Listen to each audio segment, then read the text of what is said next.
Hello everyone. Today we are going to discuss field along the axis of a circular coil. ഈ ഒരു experiment നമ്മൾ ചെയ്യുന്നത് എന്തിനാണെന്ന് വെച്ചിട്ടുണ്ടെങ്കിൽ ഒരു സർക്കുലർ കോയിലൂടെ കറണ്ട് പാസ് ചെയ്യുമ്പോൾ അതിലുണ്ടാകുന്ന മാഗ്നറ്റിക് ഫ്ലക്സ് ഡെൻസിറ്റിനെ പറ്റി അറിയാനാണ്. ഇതിൽ യൂസ് ചെയ്യുന്ന സാധനങ്ങൾ circular coil apparatus, ammeter, commutator, rheostat, battery and key.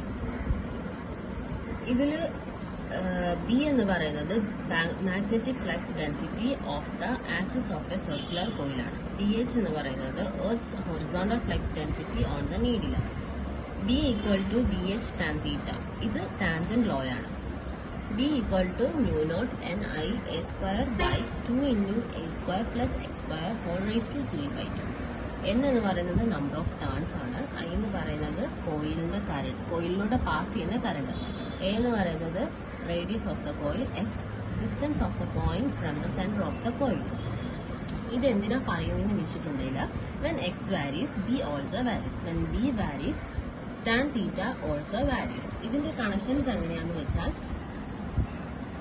Battery 2 വോൾട്ടിന്റെ ഒരു ബാറ്ററിയാണ് നമ്മൾ ഇതിൽ യൂസ് ചെയ്യുന്നത്. ബാറ്ററിയുടെ പോസിറ്റീവ് എൻഡിൽ നിന്ന് കമ്മ്യൂട്ടേറ്ററിന്റെ ഒരു എൻഡിലേക്കും ബാറ്ററിയുടെ നെഗറ്റീവ് നിന്ന് കീയിലേക്കും കീയിൽ നിന്ന് റിയോസ്റ്റാറ്റിലേക്കും കണക്ഷൻ കൊടുക്കുക.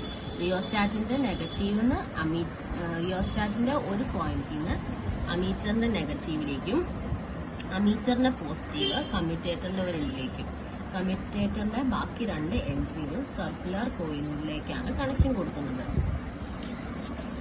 ഇനി നമ്മൾ എക്സ്പെരിമെന്റ് ചെയ്യാൻ തുടങ്ങുമ്പോൾ ഫസ്റ്റ് നമ്മുടെ കീ ക്ലോസ്ഡ് ആയിരിക്കും.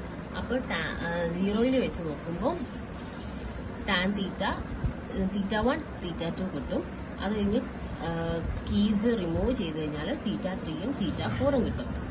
ഈസ്റ്റേൺ സൈഡിന്റെ ഫുൾ കാൽക്കുലേഷൻ കഴിഞ്ഞ് കഴിഞ്ഞിട്ട് നമ്മൾ വെസ്റ്റേൺ സൈഡ് നോക്കണം. ലെങ്ത് നമ്മൾ മാറ്റിക്കൊണ്ട് തന്നെ ഇരിക്കുക ചെയ്യണം. 1 2 ചെയ്യുമ്പോൾ കീ ക്ലോസ്ഡും 3 4 ചെയ്യുമ്പോൾ കീ റിമൂവ്ഡും ആയിരിക്കും. അങ്ങനെയാണ് ഈ എക്സ്പെരിമെന്റ് ഡൺ ചെയ്യുന്നത്. എന്നിട്ട് ഇതിന്റെ ഗ്രാഫ് വരുന്നത് മേളിൽ നിന്ന് താഴേക്കാണ്. ഇപ്പോൾ ഈവൻ നമ്മളൊരു വാല്യൂ 16 എടുത്തിട്ടുണ്ടെങ്കിൽ 16ന്റെ താഴേക്കായിരിക്കണം കിട്ടാൻ പോകുന്ന വാല്യൂസ് വരുന്നത്. ഗ്രാഫ് എങ്ങനെയാണ് വരുന്നത്? ഇതിന്റെ ഗ്രാഫ് ഇങ്ങനെയാണ് വരുന്നത്.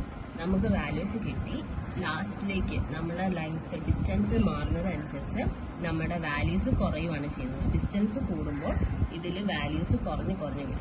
1 2 ഒക്കെ വാല്യൂസ് ഡിക്രീസ് ആയി വരുന്നതാണ് നമ്മുടെ എക്സ്പെരിമെന്റ്. ഇതിന്റെ ബേസിസിൽ നമ്മൾ ഗ്രാഫ് വരയ്ക്കുക. അതാണ് ഈ ഒരു എക്സ്പെരിമെന്റിന്റെ റിസൾട്ട് എന്ന് പറയുന്നത്. കഴിഞ്ഞു.